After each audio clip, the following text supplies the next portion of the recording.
लाल किला। जी हाँ, आज हम बात करेंगे लाल किला की।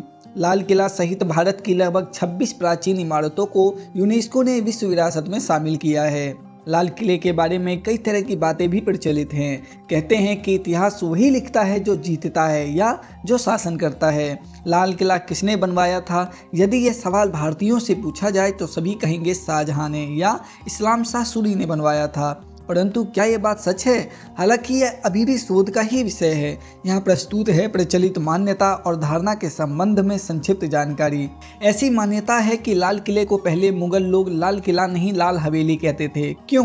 कुछ इतिहासकारों के अनुसार इसे लाल कोट का एक पुरातन किला एवं हवेली बताते हैं, जिसे शाहजहां ने कब्जा करके इस पर तुर्क छाप छोड़ी थी। दिल्ली का लाल कोट क्षेत्र हिंदू राजा पृथ्वीराज चौहान की 12वीं सदी के अंतिम दौर में राजधानी हुआ करती थी। लाल कोट के कारण ही इसे लाल हवेली या लाल कोट का किला कहा जाता था। बाद में लाल कोट का नाम बदलकर इसे शाहजहानाबाद कर दिया गया।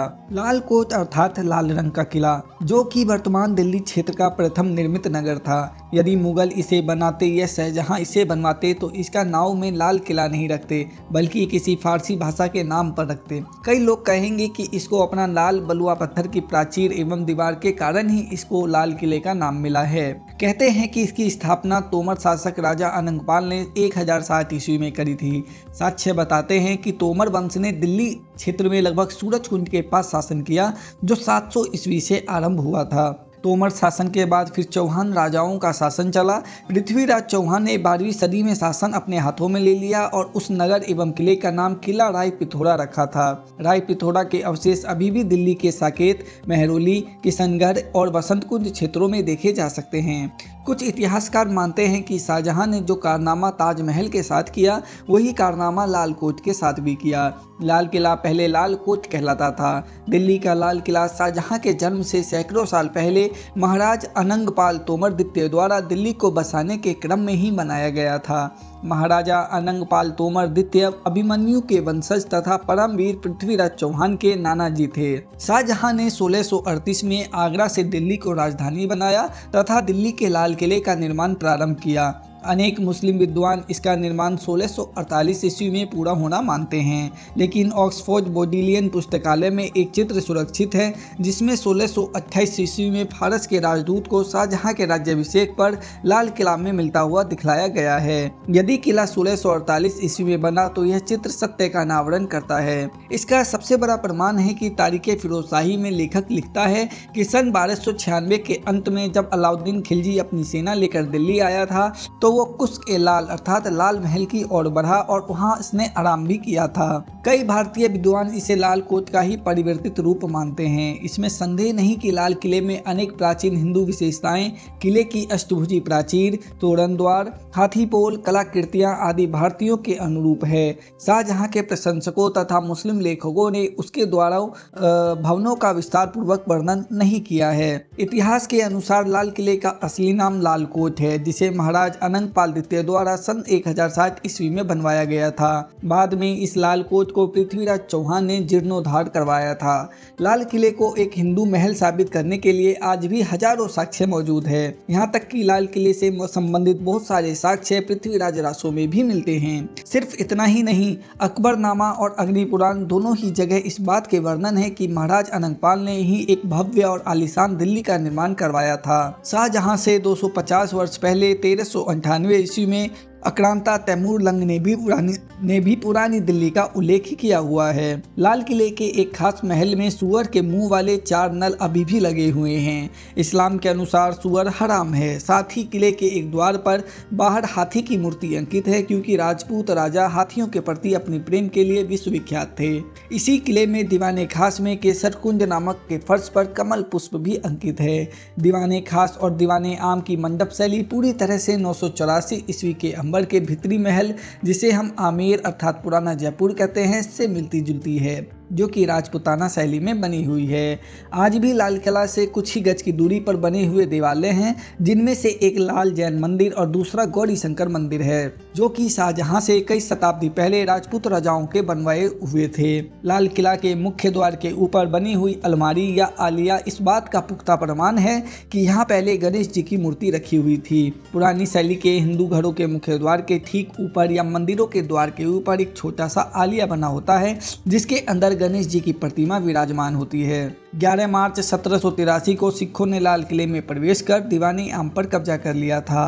नगर को मुगल वजीरों ने अपने सिख साथियों को समर्पित कर दिया। उसके बाद इस पर अंग्रेजों ने कब्जा कर लिया। अब लाल किले का निर्माण किसी ने भी किया हो, लेकिन यदि हम इतिहासकारों की माने तो दिल्ली का लाल किला मुगल वास्तुकला की प्रतिभा को दर्शाता है, जो विभिन्न स्थानीय निर्माण की परंपराओं जैसे फारसी और हिंदू वास्तुकला के साथ मिश्रित है। लाल किला ने इसके बाद बने दिल्ली, राजस्थान और उत्तर प्रदेश के प्रमुख स्मारकों की वास्तुकला को भी बहुत अधिक हद तक प्रभावित किया है। 75 फीट ऊंची लाल बलुआ पत्थर की दीवारों से घिरे लाल किला के ग्राउंड में महल, शाही रानियों के निजी कक्ष, मनोरंजन हॉल, शाही भोजन एरिया, परिसर के भीतर सबसे प्रमुख संरचनाओं में दीवाने आम और दीवाने खास शामिल है, जो मुगल युग की अधिकतर इमारतों में पाई जाने वाली एक विशेषता है। इमारत के दो मुख्य प्रवेश द्वार है, लाहौरी गेट और दिल्ली गेट। लाहौरी गेट किले का मुख्य प्रवेश द्वार है, जबकि दिल्ली गेट इमारत के दक्षिणी छोर पर सार्वजनिक प्रवेश द्वार है। अब आइए ये जान लेते हैं लाल किला के अंदर मुख्य क्या क्या है। मोती मस्जिद, हयात बख्श बाग, छत्ता चौक, मुमताज महल, रंग महल, खास महल, दीवाने आम, दीवाने खास, हीरा महल, प्रिंसेस क्वार्टर, टी हाउस, नौबत खाना, नहरे बिहिश्तो, हमाम और बाउली। लाल किले को 2007 में यूनेस्को की विश्व धरोहर स्थल घोषित किया गया था। इसे प्राचीन स्मारक और पुरातत्व स्थल और अवशेष अधिनियम 1959 के तहत राष्ट्रीय महत्व का स्मारक भी घोषित किया गया है और इसका प्रबंधन भारतीय पुरातत्व सर्वेक्षण द्वारा किया जाता है। लाल किला में अब संग्रहालय है, जो विभिन्न प्रकार की ऐतिहासिक कलाकृतियों को प्रदर्शित करती है। इनमें सुभाष चंद्र बोस संग्रहालय, 1857 का संग्रहालय, याद-ए-जलिया, दृश्य कला और आज़ादी के दीवाने भी शामिल हैं। भारत के प्रधानमंत्री हर वर्ष स्वतंत्रता दिवस पर लाल किले पर राष्ट्रीय झंडा फहराते हैं। 15 अगस्त 1947 को भारत को अंग्रेजों से आज़ादी मिलने के बाद से यह परंपरा चल रही है। इमारत का असली नाम किला-ए-मुबारक था। अंग्रेजों ने इसकी विशाल लाल बलुआ पत्थर की दीवारों के कारण इसका नाम रेड फोर्ट रख दिया, जबकि स्थानीय लोगों ने इसका अनुवाद लाल किला किया। चूँकि दिल्ली में लाल बलुआ पत्थर की पर्याप्त आपूर्ति नहीं थी, इसलिए लाल किला मूल रूप से चूना पत्थर से बना था। समय के साथ बाद में इसे अंग्रेजों द्वारा लाल रंग से रंगा गया था। अंग्रेजों ने अंतिम मुगल सम्राट बहादुर शाह जफर पर राजद्रोह के आरोप में लाल किला में मुकदमा चलाया, जिसके बाद उन्हें रंगून, वर्तमान में अब ये म्यांमार के नाम से विख्यात है, में भेज दिया गया। लाल किला को बनने में लगभग 10 साल का समय लगा था, जो कि लाल किला ने अपने निर्माण से लेकर अब तक ऐसी ऐसी घटनाओं को देखा है जिसने इतिहास का रुख ही बदल दिया।